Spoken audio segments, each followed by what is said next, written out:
सभी साथियों को नमस्कार, सुप्रभात। आज हम सभी एक महत्वपूर्ण टॉपिक अक्षांश रेखा के बारे में जानेंगे। चूँकि ये टॉपिक इसलिए महत्वपूर्ण है, एक होती है कि भारत की भौगोलिक स्थिति, भारत की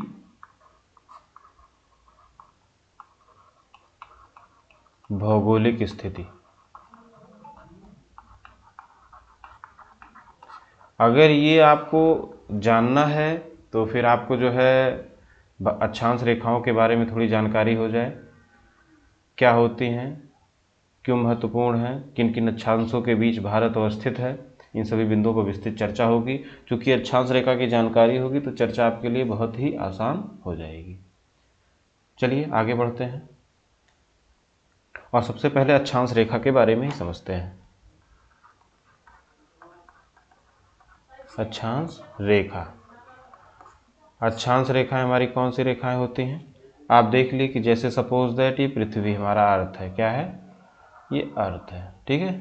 तो अर्थ पे कहा गया है कि पृथ्वी का ये केंद्र होगा, तो पृथ्वी का केंद्र है, तो पृथ्वी के केंद्र से, पृथ्वी के केंद्र से, केंद्र का मतलब भूगर्भिक केंद्र। अगर भूगर्भिक केंद्र समझने में आपको समस्या हो तो आप कोई फल ले लीजिए, फल का जो बीज होता है, जहाँ फल के अंदर जो गोलाकार फल है, जैसे आप ले लें सेब, ले लें, सेब हो गया, संतरा हो गया, ठीक है। तो इन सब में जो आपके जिनका बीज जहाँ रहता है वही इसका केंद्र, भूगर्भिक केंद्र होगा। ऐसे ही पृथ्वी के भूगर्भिक केंद्र से और पटल पर, परिधि पर, ये जो खींची गई, जो प्रत्येक अंश पर रेखा खींची गई है, यही हमारी क्या होती है? यही हमारी अक्षांश रेखा होती है। अब ये तो कोणीय दूरी लिखी गई, कोण दिखाया गया है, और ये हमारी कौन सी रेखा होती है आप जानते हैं, जो पृथ्वी को दो बराबर भागों में बांटती है? भूमध्य रेखा। इसलिए इसका नाम क्या है? भूमध्य रेखा है, कि पृथ्वी के भूभाग को दो भागों में बांटती है। तो जो कोणीय दूरी है, जो प्रत्येक अंश पर खींचा गया, इसी को अगर हम किसके समानांतर खींच दें? भूमध्य रेखा के समानांतर खींच दें, तो हमारी क्या होगी? अक्षांश रेखा हो जाएगी। ये क्या हो जाएगी? अक्षांश रेखा हो जाएगी, अक्षांश रेखा हो जाएगी। तो ये चीज़ आपको समझ में आ गई कि ये पृथ्वी पर प्रत्येक अंश पर खींची गई हैं। अब यहीं थोड़ी सी और जानकारी ले लें कि इसको अक्षांश रेखा भी कहते हैं, अक्षांश वृत्त भी कहते हैं। क्या कहते हैं? अक्षांश वृत्त। अक्षांश वृत्त क्यों कहते हैं? क्योंकि आप जानते हैं, अगर कोई गोलाकार वस्तु है, अगर गोल है, ऐसे आप अज्यूम करिए कि फल है, या आप वाटरमेलन कंसीडर करिए, तो जब इसके चारों तरफ ऐसे, पीछे भी होगा ना 3D होगा, तो ऐसे ये गोल गोल ऐसे ऐसे ऐसे खींची होंगी। अगर ये बीच में रखा है तो ऐसे ऐसे खींची होंगी, तो ये एक सर्कल बन रहा होगा, वृत्त बन रहा होगा। इसीलिए अक्षांश क्या होता है? वृत्त हो जाता है। क्योंकि पृथ्वी क्या है? गोल है, अंडाकार है, तो उसके चारों तरफ जो है गोल गोल राउंड होता है। एक छोटी सी और जानकारी बता दें कि ये अक्षांश रेखा जो हमारी होती है, इसको लैटिट्यूड बोलते हैं, लैटिट्यूड बोलते हैं। अक्षांश रेखाएं या देशांतर रेखाएं आगे अगली वीडियो में, नेक्स्ट वीडियो में देशांतर रेखाओं पर विस्तृत चर्चा होगी। एग्जैक्टली ये हमारी, इसकी ज़रूरत क्यों पड़ती है, ये होती क्या है? चूँकि आप ये जितनी भी रेखाएं, ये पृथ्वी पर काल्पनिक रेखाएं, क्या है? काल्पनिक रेखाएं हैं। ये कहीं पृथ्वी के पटल पर खींची नहीं है। बस क्या है कि हम इन रेखाओं को, इनके माध्यम से किसी भी स्थान की वास्तविक स्थिति का पता करते हैं। जैसे इसको और अच्छे से समझेंगे, यदि अगर आपने निर्देशांक ज्यामिति पढ़ी होगी, आपने कोऑर्डिनेट में पढ़ा होगा आपने, निर्देशांक ज्यामिति का अर्थ तल कहते हैं एक्स एंड वाई। ये हमारे दो एक्सिस होते हैं, ठीक है। ये हमारा वाई डैश होता है, ये एक्स डैश होता है, ठीक है। ये क्वाड्रेंट हमारा क्या होता है? इसमें कुछ भी होगा तो प्लस प्लस होता है। आपने देखा, क्योंकि ये एक्स एक्सिस और वाई एक्सिस दोनों प्लस प्लस के बीच में, इसलिए प्लस प्लस है। ये हमारा क्या होगा? ये माइनस और प्लस होगा, क्योंकि एक्स डैश वाला एरिया है, वाई पॉजिटिव वाला, तो ये प्लस होगा। इधर आप देखेंगे तो ये माइनस होगा, ये माइनस होगा, क्योंकि ये जो दोनों के बीच पड़ रहा है, ये दोनों वाई और एक्स दोनों डैश वाले हैं। यहाँ आप देख रहे थे, यहाँ क्या था? यहाँ पहले देखिए, ये जो प्लस प्लस मैंने लिखा, ये एक्स कामा वाई लिखा जाता है। पहले एक्स की वैल्यू लिखी जाएगी, फिर वाई। अब देखेंगे वाई और ये एक्स दोनों में डैश नहीं लगा ना, जो डैश लगा होता तो नेगेटिव साइड होती है, और डैश नहीं लगा तो पॉजिटिव है। तो एक्स और वाई दोनों क्या यहाँ पॉजिटिव, इसलिए ये प्लस प्लस हो गया, ये माइनस प्लस हो गया। ये माइनस माइनस हो गया, क्यों? चूंकि ये डैश है, ये भी डैश है, दोनों माइनस हैं। यहाँ एक एक्स वाला पहले वाला, चूंकि एक्स पहले लिखा जाता तो इसलिए माइनस हो गया, प्लस हो गया। यहाँ आप देखेंगे वाई डैश है, ये एक्स है, तो ये पहले एक्स की वैल्यू लिखी जाती तो एक्स प्लस हो जाएगा, ये माइनस हो जाएगा। तो आप देख रहे हैं ये स्थिति निकल गई। अगर इस क्वाड्रेंट में हम कह दें कि -2,5 कहाँ होगा, -2,5 कहाँ होगा, तो जिसको इसकी जानकारी वो -2,5 पहुंच जाएगा। जैसे अगर प्रत्येक हमने एक पे हमने ऐसे ऐसे खींच दिया, ठीक है, हर तरफ x पे भी y पे भी हमने ऐसे ऐसे खींच दिया। अब हम इसमें कह रहा -2 और 5, तो आप देखेंगे, आप देख रहे हैं कि ये 0 है, फिर 1 2 3 4 5, यहाँ देखिए x की वैल्यू कितनी, -2, x की वैल्यू -2 कहाँ होगी, इसमें होगी। इसका मतलब ये, इस पे एक ऐसे पैरेलल y एक्सिस के पैरेलल लाइन ऐसे खींच दीजिए, ठीक है। और 5 कहाँ होगा, y पे 5 कितना होगा, तो 0 के बाद 1 2 3 4 5, ये ऐसे इसके एक्स एक्सिस पैरेलल। तो ये जो क्वाड्रेंट हमारा होगा ये क्या हो जाएगा, -2,+5, ठीक है, -2,5 जिसको बोलते हैं, तो ये होगा। इसके अलावा ये कहीं भी पूरी जगह कहीं भी स्थान नहीं होगा। इसी तरीके से हमारे पूरी पृथ्वी पर ये एक काल्पनिक रेखा खींची गई है, जो पृथ्वी पर उसको हॉरिजेंटली जो ड्रा की गई है, ऐसे ऐसे ऐसे, ठीक है, प्रत्येक अंश पर। वो हमारी कौन सी रेखाएं हैं, अक्षांश रेखाएं हैं। बाकी अन्य जो हमारी क्या है, जो ऐसे ड्रा की गई है इस तरीके से, ऐसे ऐसे आएंगे, उस पर चर्चा करेंगे, तो हमारी देशांतर रेखाएं होती। ये हुई अक्षांश रेखा। चूंकि अब आते हैं इस पर थोड़ी विस्तृत चर्चा कर लेते हैं। ये हमारी अक्षांश रेखा है। पहला इसका जो पॉइंट आप देखेंगे कि ये प्रत्येक अंश पर खींची जाती है। कितने अंश पे, प्रत्येक अंश पर। आप देखिए अगर एक अंश पे, फिर ये 2 हो जाएगा, ये कितना हो जाएगा, आप देखेंगे 2, फिर ये 3, ये तो मैं बहुत लंबी दूरी खींच रहा हूँ आपको समझाने के लिए, बट एक अंश का मतलब ऐसे होगा, फिर 2 अंश का मतलब एकदम, फिर 3 अंश का मतलब एकदम ऐसे होगा।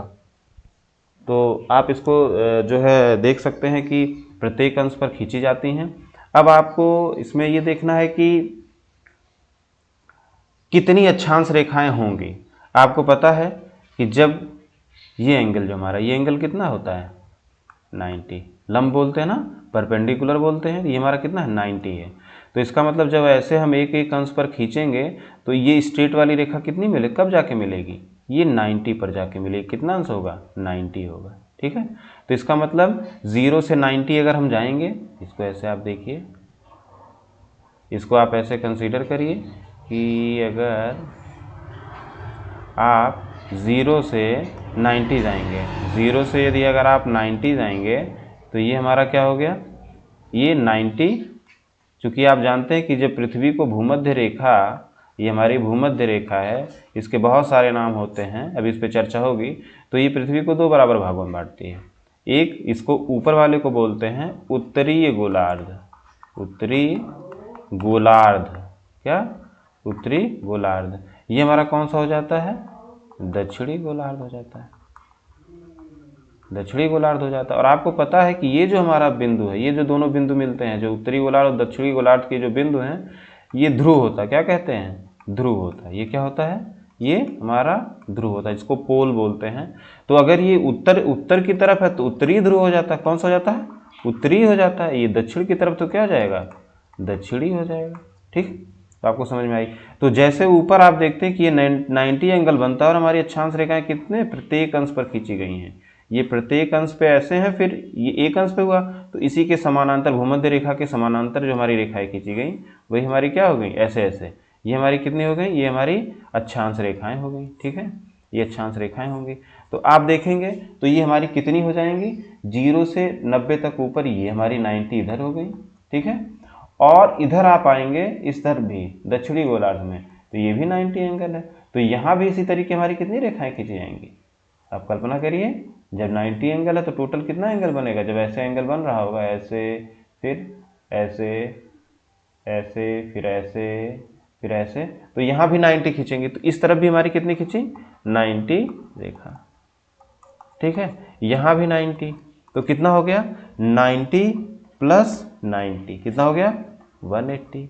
आपने देखा कि मैंने 0 को काउंट नहीं किया, तो +0 अंश, जिसको भूमध्य रेखा बोलते हैं, क्या बोलते हैं, भूमध्य रेखा बोलते हैं, क्या बोलते हैं, भूमध्य रेखा। वो एक जुड़ जाएगी कौन सी, 0 अंश वाली। तो जुड़ी तो कुल कितने रेखाएं हो गई, 181 अक्षांश रेखाएं हो गई, 181 अक्षांश रेखा। मुझे लगता है कि इतनी चीजें सबको समझ में आ गई होंगी। अब यहाँ थोड़ा सा एक चीज और आप देखिएगा कि बहुत महत्वपूर्ण होती है, ध्यान देने वाली बात होती है कि ये जो हमारा 90 अंश हमारा अक्षांश है वो एक बिंदु के रूप में होता है। देखिए ये रेखाएं क्या हैं, अगर इसको समझना है तो आगे मैं पेज पे आपको यहाँ समझाता हूं। आप यहाँ देखिए ऐसे, ठीक, आप ये देखिए, ये हमारी भूमध्य रेखा हो गई, ठीक है, आपने इसको देख लिया। ऐसे ही आपकी क्या है, ऐसे रेखाएं खींच रही हैं, ठीक, ऐसे ऐसे ऐसे ऐसे ऐसे ऐसे ऐसे आपने देखा, ऐसे खींच गई रेखा।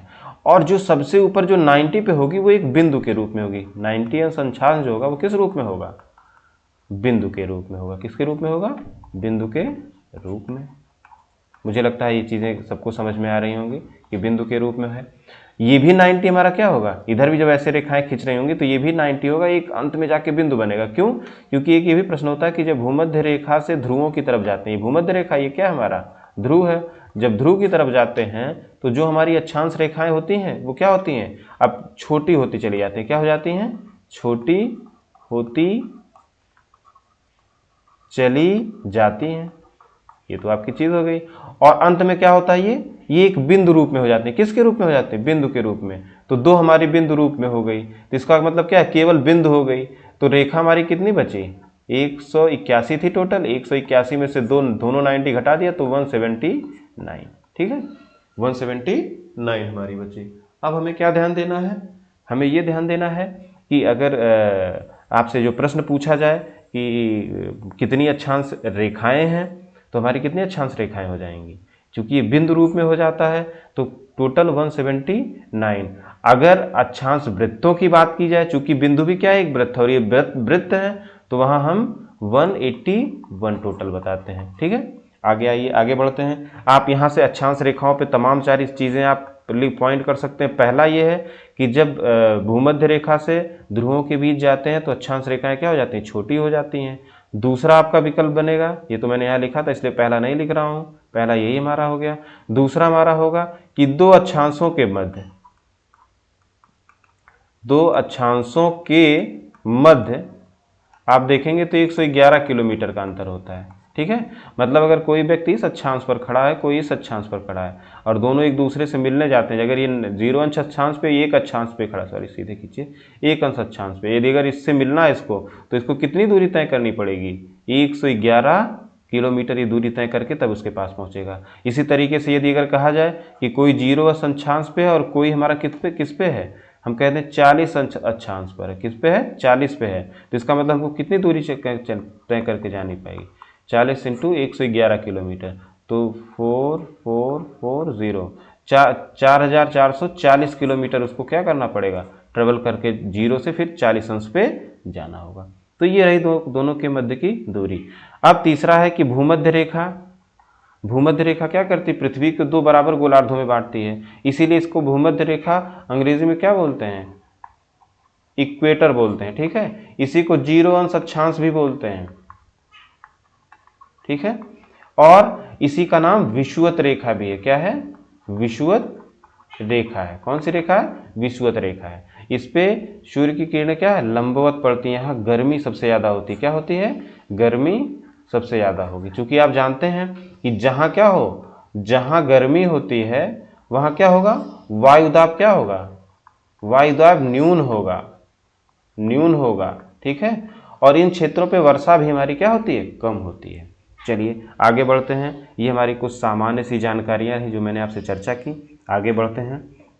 विषुवत रेखा या 0 अक्षांश के बारे में कुछ चीजें आप जान लीजिए कि आप देखिए ये हमारा क्या होता है, ग्लोब पश्चिम से पूरब की ओर। आप जानते हैं कि जब कभी मैप बनता है हमारा, तो मैप क्या होता है, आप अगर डायरेक्शन की बात की जाए चाहे मैप में हो या कहीं भी, ये हमारा पूर्व होता है। क्या होता है, दाहिने हाथ की तरफ पूर्व, ये हमारा क्या हो जाएगा, पश्चिम, ये हमारा सर की तरफ उत्तर, और नीचे तरफ दक्षिण। क्या होता है, नीचे की तरफ दक्षिण। आप देख रहे हैं कि अक्षांश रेखाएं क्या है, ऐसे खींची हैं, तो क्या है, पूर्व से पश्चिम की तरफ हमारी खींची हैं, ठीक है। तो आप इसको देख लीजिए कि काल्पनिक रेखाएं पश्चिम से पूर्व की तरफ खींची हुई होती हैं। ठीक है, आप उसको पश्चिम से, जो कि भूगर्भिक केंद्र से कोणीय दूरी होती है, फिर उसके समांतर लिया जाता है, तो हमारा पश्चिम से पूर्व की तरफ ये काल्पनिक रेखा या वृत्त है जो ग्लोब कर 2 बराबर भागों में बांटती है। ठीक है, विषुवत रेखा कहते हैं इसे, भूमध्य रेखा या 0 अंश अक्षांश रेखा भी कहते हैं, 0 अंश अक्षांश रेखा भी कहते हैं। विषुवत रेखा दक्षिणी अमेरिका, अफ्रीका और पूर्वी एशिया के देशों से होकर गुजरती है। देखिए मैंने यहाँ विषुवत रेखा की बात की है, इसका एक मैंने मैप इसीलिए रख दिया है कि यदि अगर आप देखते हैं तो क्या होगा कि ये देखिए अफ्रीका, जो कि आप जानते हैं हमारे यहाँ 7 महाद्वीप हैं। कितने महाद्वीप हैं? 7 हैं।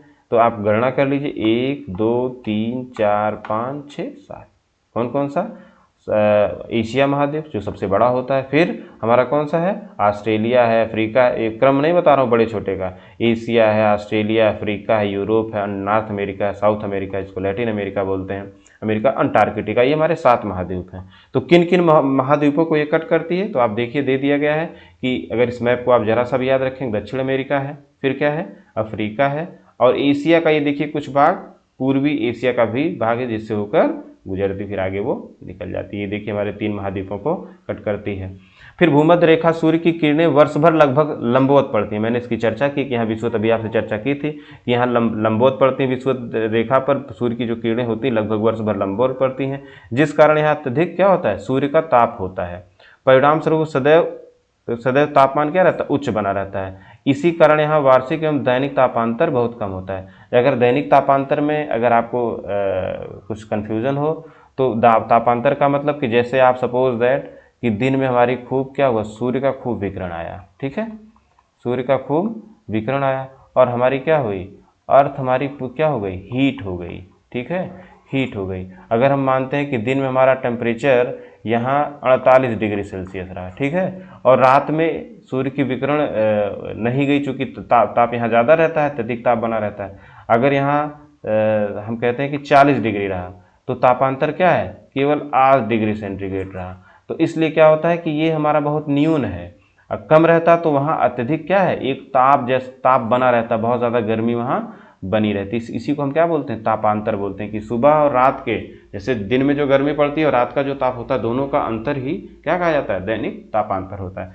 आप देखेंगे कि जो रेगिस्तान एरिया होता है वहाँ दिन में तो बहुत गर्म हो जाती है, लेकिन रात में वो उतनी तेजी से ठंडा होता है, तो वहाँ दैनिक तापांतर क्या होता है? हमारा कम होता है। भूमध्य रेखा पर वर्ष भर 2 बार 21 मार्च और 23 सितंबर को सूर्य की किरणें सीधी चमकती हैं, एकदम सीधी चमकती हैं 2 बार। कब? हमारा कब है? 21 मार्च और 23 सितंबर को। इसलिए मैंने इस चित्र को भी यहाँ रख दिया कि 21 मार्च और 23 सितंबर को हमारा क्या होता है कि जो हमारी विषुवत रेखा होती है, विषुव होता है, इसीलिए इसको विषुवत रेखा भी नाम से बनाते हैं कि ये क्या बनता है? विषुव बनता है। क्या बनता है? विषुव बनता है। इसलिए क्या हमारी विषुवत रेखा, जब हमारी विषुवत रेखा पर, भूमध्य रेखा पर क्या होता है? 21 मार्च और 23 सितंबर को सूर्य की किरणें सीधी चमकती हैं। अफ्रीका स्थित कांगो नदी, जिसको कांगो मतलब जायरे नदी के नाम से जाना जाता है, ये नदी भूमध्य रेखा को कितनी बार काटती है? 2 बार काटती है। तमाम बार ये प्रश्न आ गए, इसलिए मैंने इसको यहाँ लिखा है। और भूमध्य रेखा विश्व की प्रसिद्ध विक्टोरिया झील से भी क्या होती है? होकर गुजरती है। आगे बढ़ते हैं। आप देखिए एक ये प्रश्न बनता है कि पृथ्वी अपने अक्ष पर झुकी होती है, कितने अंश झुकी होती है? ये कितने अंश झुकी होती है? 23.5 अंश। ठीक है, कैसे आप देखते हैं? ये अगर पृथ्वी हमारी बनी है, पृथ्वी हमारी किससे? अपने पृथ्वी का जो कक्षीय समतल है वो हमारा है। ये कि पृथ्वी को अगर जो है बीच से एकदम कट करें सीधे, जो है इसको जैसे कहते हैं ना प्रकाश वृत्त भी बोलते हैं इसको, डिवाइड जो हाफ बिल्कुल मिड से करता है, इसी पे यदि अगर हम लंबवत क्या करें, इस पे अगर पृथ्वी के जो कक्षीय समतल अगर उस पर हम लंब डालें तो उस लंब से जो पृथ्वी का झुकाव कितना होता है? 23.5 अंश होता है। इसे कहते हैं पृथ्वी झुकी हुई है। ये पृथ्वी का क्या है? झुकाव है, कक्षीय समतल। अब आइए हम पढ़ते हैं, चूंकि हमारे कुछ विशेष जो है, कुछ विशेष अक्षांश रेखाएं हमारी होती हैं, इसके बारे में हम चर्चा कर लें। ये हमारा जैसे बड़ा बन जाए, ठीक है, ये हमारा 0 अंश अक्षांश, जिसके बारे में भूमध्य रेखा से चर्चा हो गई। फिर हमारी होती है कर्क रेखा, चूंकि ये हमारा क्या है? उत्तरी ध्रुव है, उत्तरी ध्रुव। ये हमारा क्या है? दक्षिणी ध्रुव है। ठीक है, ये हमारी क्या है? भूमध्य रेखा है। ये हमारी क्या हो जाएगी? 23.5 अंश पे। ये हमारी मकर रेखा है, ये हमारा होता है आर्कटिक वृत्त, ये 66.5 अंश पे होता है, जिसको बोलते हैं आर्कटिक वृत्त।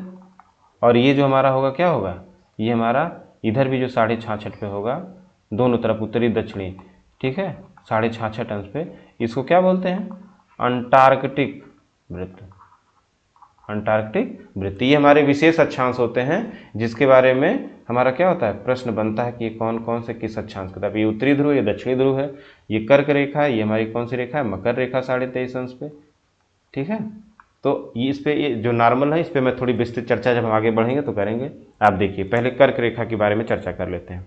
जो कर्क रेखा वो उत्तरी गोलार्ध में आप जानते हैं कि विषुवत रेखा है, भूमध्य रेखा के समानांतर 23.5 डिग्री ये जो हमारी है कि वृत्त को कर्क रेखा कहते हैं। कर्क रेखा पृथ्वी के उत्तरी अक्षांश रेखा है। ये कौन सी है, उत्तर में तो उत्तरी अक्षांश, जिस पर सूर्य दोपहर के समय लंबवत रूप से चमकता है। प्रत्येक वर्ष 21 जून को जब सूर्य इस रेखा पे एकदम ऊपर होता है, तब उत्तरी गोलार्ध में दिन सबसे लंबी और रातें छोटी होंगी। ये चीज़ आपको बेहतर समझ में आएगी जब पृथ्वी पे दिन रात का होना, पृथ्वी की जो परिक्रमा है और पृथ्वी का परिभ्रमण है, परिक्रमण और परिभ्रमण के बारे में जब चर्चा होगी तो आपको विस्तृत रूप से समझ में आएगा कि वर्ष के किस दिन में उत्तरी गोलार्ध में जो है हमारा दिन बड़ा होगा, रातें छोटी होंगी, और उसी के ठीक विपरीत हमारा दक्षिणी गोलार्ध जो होगा उसमें कब हमारा जो है दिन रातें बड़ी होंगी, दिन छोटा होगा। तो उन सब बिंदुओं पे आगे भी विशेष चर्चा होगी, लेकिन ये 21 जून समझने के लिए आप थोड़ा सा एक मैं पूर्व में ले चलता हूँ। ये आप देखिए, ये हमारी 4 कंडीशन बनती, कौन कौन सी, 21 मार्च, 21 जून, 23 सितंबर और 22 दिसंबर। तो आप ये जो दोनों कंडीशन बनी, ये तो किसकी हो गई, ये हमारी विषुवत रेखा की हो गई। विषुवत रेखा पर इस दिन क्या होता है, हमारा जो है एकदम सीधे सूर्य की किरणें क्या होती हैं, एकदम सीधे किस पे गिरती हैं, भूमध्य रेखा पर। तो जो भूमध्य रेखा पर जो सूर्य की किरणें एकदम सीधी गिरती हैं, तो यहाँ लंबवत पड़ती हैं, यहाँ क्या बनता है, विषुव बनता है, इसलिए इसको विषुवत रेखा भी कहा जाता है। वहाँ जो है 21 मार्च और 23 सितंबर को जो है विषुव बनेगा और ये विषुवत रेखा कही जाएगी। इसी के जस्ट अपोजिट जब आएंगे तो ये कंडीशन हमारी बनती है। आप देख रहे होंगे ये हमारा कौन सा उत्तरी गोलार्ध दिख रहा है, ये ऊपर की तरफ उत्तरी है, नीचे हमारा दक्षिणी गोलार्ध लिखा है। तो उत्तरी गोलार्ध में ये हमारी कौन सी रेखा है, आप देख रहे हैं ये भूमध्य रेखा हो गई, ये हमारे 23.5 अंश मकर। तो आप देखिए अगर ये सूर्य है तो सूर्य की रोशनी ऐसे जा रही है ना, इस तरफ से देखिए जा रही है ऐसे ऐसे, तो सूर्य की रोशनी इस समय किस पे, कर्क रेखा पर। कब, 21 जून को। 21 जून को कर्क रेखा पर सूर्य की किरणें सीधे लंबवत पड़ती हैं, और यहाँ पर क्या होगा, दिन बड़ा होगा। जब लंबवत किरणें बड़ी होंगी तो दिन क्या होगा, बड़ा होगा, और रातें क्या होंगी, जब दिन बड़ा है तो रात छोटी, चूंकि दिन और रात कितने घंटे के होते हैं, 24 घंटे के। अगर मैं कह दे रहा हूँ इसमें दिन हमारा 18 घंटे का हो गया, ठीक है, एक तरीके से बता दूँ तो रातें हमारी कितनी होंगी, रातें हमारे सिर्फ 6 घंटे की होंगी ना, क्योंकि 24 घंटे का है। इसी तरीके से अभी अगर हम जस्ट इसके अपोजिट चलें यहाँ पर, तो अब आप देखेंगे कि ये हमारा क्या हो गया, उत्तरी गोलार्ध हो गया, और नीचे की तरफ दक्षिणी गोलार्ध, और ये जो हमारी रेखा ये भूमध्य रेखा है, और ये हमारी ये जो नीचे बनी ये हमारी मकर रेखा, कौन सी रेखा है, ये हमारी मकर रेखा। तो मकर रेखा पे इस समय क्या है, मकर रेखा किस गोलार्ध में, दक्षिणी गोलार्ध में। अब दक्षिणी गोलार्ध में हमारा जो 22 दिसंबर है, क्या है, 22 दिसंबर है। 22 दिसंबर को यहाँ सबसे बड़ा क्या होगा, दिन होगा। जिस रेखा पर सूर्य की किरणें लंबवत पड़ेंगी वहाँ ऑब्वियस क्या होगा कि ज़्यादा देर तक धूप रहेगी, ज़्यादा देर तक वहाँ सूर्य की किरणें रहेंगी, तो वहाँ दिन क्या हो जाएगा, बड़ा हो जाएगा, और रातें छोटी हो जाएंगी। क्या हो जाएंगी, रातें छोटी हो जाएंगी। और यहाँ पे यदि अगर आप देखेंगे तो यहाँ दक्षिणी गोलार्ध में अगर इसी दिन देख लें, जो हमारा 21 जून है, 21 जून को यदि अगर हम दक्षिणी गोलार्ध, उत्तरी गोलार्ध में, तो क्या होगा, दिन बड़ा होगा, रातें छोटी होंगी, ये मैंने कहा 18। लेकिन इसके जस्ट अपोजिट आप देखेंगे तो यहाँ क्या हो जाएगा, दिन छोटा होगा, दिन छोटा होगा, रातें क्या होंगी, बड़ी होंगी, ठीक है। वही चीज़ यहाँ पे 22 दिसंबर को अगर हम अपने उत्तरी गोलार्ध में देख लें तो आप देखते हैं हमारे यहाँ ठंड का महीना होता है, और 22 दिसंबर के समय क्या होता है, रातें हमारी बड़ी होती हैं, क्या होती हैं, रातें बड़ी होंगी, और दिन क्या होगा, छोटा होगा। तो ये कंडीशन आपको समझ में आ गई, ठीक है। आगे बढ़ते हैं। अब देखते हैं आपकी दक्षिण, हाँ ये मैंने आपको बता दी उस विधि, तो आप पीछे बैक करके 1-2 बार देखेंगे तो आपको समझ आ जाएगा। कर्क रेखा हमारी कहाँ से जाती है, आप देखेंगे कर्क रेखा हमारी एशिया से जा रही है, ठीक है, अफ्रीका से जा रही है, और किससे जा रही है, मध्य अमेरिका, मतलब नॉर्थ और साउथ अमेरिका के बीच से जा रही है, मध्य अमेरिका से जा रही है हमारी, तो ये मध्य अमेरिका से होकर गुजरती है। मैक्सिको, पश्चिमी सहारा, मारिटानिया, माली, अल्जीरिया, लीबिया, मिस्र, सऊदी अरबिया, अरब अमीरात, ओमान, भारत, बांग्लादेश, म्यांमार, चीन मुख्य देशों से कर्क रेखा होकर गुजरती। कर्क रेखा, मकर रेखा, आर्कटिक वृत्त, अंटार्कटिक वृत्त, ये जिन पे भी होकर गुजरती है इसका एक सेपरेट हम वीडियो बनाएंगे। मैक्सिको की खाड़ी लाल सागर से होकर हमारी क्या होती है, कर्क रेखा गुजरती है। कर्क रेखा भारत के लगभग बीचों बीच से होकर गुजरती है। और ये राजधानी वाला एक याद रखिएगा, चूंकि आपको पता है कि कर्क रेखा हमारी भारत के कितने राज्यों से, 8 राज्यों से होकर गुजरती है। वो कौन कौन से हमारे, गुजरात, राजस्थान, मध्य प्रदेश, छत्तीसगढ़, झारखंड, पश्चिम बंगाल, त्रिपुरा, मिजोरम। ठीक है, तो ये हमारे 8 राज्य हैं। इसके लिए आप जानते हैं, आप पढ़ते हैं मित्र पर गमछा झार, इसी के लिए शॉर्ट ट्रिक्स बनी होती है। माँ से क्या हो जाता है, मिजोरम हो जाता है। त्रा से क्या हो जाता है, त्रिपुरा हो जाता है। पर से पश्चिम बंगाल, झा से झारखंड हो जाता है। फिर हमारा झाड़ से छत्तीसगढ़, फिर मध्य प्रदेश। ऐसे आप देखेंगे, उसको जब लिखेंगे तो आप उसमें इजीली होगा। लेकिन आपको ये क्रम आपको ज़रूर याद रखना कि क्रम भी पूछ लेता है कि ये पश्चिम है तो पश्चिम से पूर्व का क्रम की कर्क रेखा पश्चिम से पूर्व की तरफ किस राज्य पे जाती है, तो आप क्या देखें, गुजरात, फिर हमारा क्या होगा, राजस्थान, मध्य प्रदेश, छत्तीसगढ़, झारखंड, पश्चिम बंगाल, त्रिपुरा और मिजोरम। तो ये आप देख लीजिएगा। ठीक है, आगे बढ़ते हैं। आगे बढ़ेंगे तो मकर रेखा। मकर रेखा आप जानते हैं कि जैसा भी हम आप देखिए भारत कहाँ पड़ता है, अगर भारत की सिचुएशन लें, भारत की अगर हम स्थिति लें तो भारत कहाँ पड़ेगा, ये देख रहे हैं ना, ये हमारा क्या है, ये हमारी कौन सी रेखा, ये विषुवत रेखा। तो भारत किस गोलार्ध में पड़ता है, भारत उत्तरी गोलार्ध में पड़ता है। क्या पड़ता है, उत्तरी गोलार्ध में पड़ता है। ये देखिए, ये विषुवत रेखा है, तो विषुवत रेखा पे ये देखिए भारत की लोकेशन है। ठीक है, ये भारत है। तो भारत क्या है, भारत कहीं से भी कर्क रेखा कट कर, इसका मतलब नहीं, कर्क रेखा के ऊपर है तो किस गोलार्ध में, उत्तरी गोलार्ध। तो भारत के बिल्कुल मध्य से कौन सी रेखा होकर जाती है, कर्क रेखा। मकर रेखा नहीं जाएगी, क्योंकि मकर रेखा तो विषुवत की रेखा के भी नीचे, ये है मकर रेखा हमारी। ठीक है, आगे बढ़ते हैं। अब देखिए मकर रेखा हमारी कौन सी है, 23.5 अंश दक्षिणी गोलार्ध में। ये क्या करती है, पृथ्वी का जो है सबसे दक्षिणी अक्षांश रेखा, जिसपे दोपहर के समय क्या होता है, सूर्य की किरणें या सूर्य लंबवत चमकता है। प्रत्येक वर्ष इस पे मैंने पूरी चर्चा आपसे कर ली कि 22 दिसंबर को हमारा किस पे, मकर रेखा पर लंबवत होता है, जहाँ क्या होगा, दिन हमारे सबसे लंबे होंगे, रातें छोटी होंगी। उसके अपोजिट में हमारा उत्तरी गोलार्ध में जो होगा वो मैंने आपको समझा दिया, वो आप पीछे वीडियो करके एक बार देखिए, अगर नहीं समझ में आएगा तो आपको समझ में आ जाएगा। ये चीज़ मैंने कही थी, ये देखिए, ये जो मैंने समझाया कि ये वाला हमारा किसके लिए है, हमारा दक्षिणी गोलार्ध मकर रेखा के लिए है। ये हमारा कर्क रेखा पर लंबवत है, तो उत्तरी गोलार्ध में हमारा दिन बड़ा होगा, रातें छोटी होंगी। जब मकर रेखा पर लंबवत पड़ेगा तो दक्षिणी रेखा में दिन बड़े होंगे, रातें छोटी होंगी। और जो दोनों कंडीशन में हो रहा है उसके अपोजिट, अलग गोलार्ध में उसके अपोजिट हो रहा होगा। ठीक है, देखिए मकर रेखा पर भी चढ़ती। मकर रेखा हमारा दक्षिण अफ्रीका, ऑस्ट्रेलिया महाद्वीप, ये महाद्वीप से होकर क्या है, गुजरती हैं। इस रेखा से Chile, Argentina, Paraguay, Brazil, Namibia, Botswana, दक्षिण अफ्रीका, मोजाम्बिक, मेडागास्कर और ऑस्ट्रेलिया जैसे प्रमुख देशों से क्या होकर गुजरती है। मकर रेखा आटाकामा, नामीबिया, कालाहारी और पश्चिमी ऑस्ट्रेलियाई मरुस्थल से होकर गुजरती है। ठीक है, तो ये आपका अगर ये देखेंगे कि मकर रेखा हमारा क्या, साउथ अमेरिका, अफ्रीका और ऑस्ट्रेलिया, ये 3 कॉन्टिनेंट से होकर जाती है। तो जो मरुस्थल आप देखेंगे कि ऑस्ट्रेलियाई मरुस्थल, आटाकामा मरुस्थल, ये सब आपको इन्हीं तीनों हमारे महाद्वीपों में ही मिलेंगे। आगे बढ़ते हैं। आर्कटिक वृत्त आप जानते हैं कि वही 66 अंश उत्तरी जो है, यहाँ क्या होता है, उत्तरी अक्षांश हमारा होता है, उत्तरी अक्षांश मतलब उत्तरी गोलार्ध हमारा स्थित होता है, इसलिए 66.5 अंश हमारा क्या होता है, उत्तरी अक्षांश होता है। ठीक है, जिस पर सूर्य क्या 24 घंटे दिन और 24 घंटे रात हो सकती है। इस वृत्त के अंदर किसी भी स्थान पर हर वर्ष कम से कम एक बार सूर्य आधी रात को भी दिखाई देता है, और कम से कम एक बार दोपहर में भी दिखाई नहीं देता है। आर्कटिक वृत्त आप इसको देखेंगे, सामान्य जानकारी है, आप इसको पढ़ लेंगे, चूँकि जितना आप देखते हैं, अगर ये हमारी भूमध्य रेखा है, क्या है ये हमारी भूमध्य रेखा से जैसे ही आप ऊपर जाएंगे, ऊपर की तरफ बढ़ेंगे, तो तापमान क्या होता है, तापमान कम होता है। और ऊपर की तरफ जैसे जैसे आप बढ़ेंगे ध्रुवों की तरफ, क्या हो जाता है, ठंडा होता चला जाता है। ठीक है, क्या होता चला जाता है, ठंडा। यही दोनों गोलार्ध की तरफ होता है। भूमध्य रेखा से जब ध्रुवों की तरफ हम जाते हैं तो ताप क्या होता है, कम होता चला जाता है। इसीलिए जो हमारे 66.5 अंश है वो हमारे कौन से ठंडे प्रदेश होते हैं। इसमें जैसे अलास्का हुआ, कनाडा हुआ, ग्रीनलैंड, नॉर्वे, स्वीडन, फिनलैंड, ये जो स्कैंडिनेवियन कंट्रीज हमारी, यहाँ से होकर ये गुजरता है। इसीलिए क्या है, बहुत अति बर्फीले, यहाँ बहुत ठंडे प्रदेश होते हैं। ठीक है, और आइसलैंड इसके क्या है, दक्षिण में। आइसलैंड और थोड़ा नीचे स्थित है, दक्षिण में स्थित है।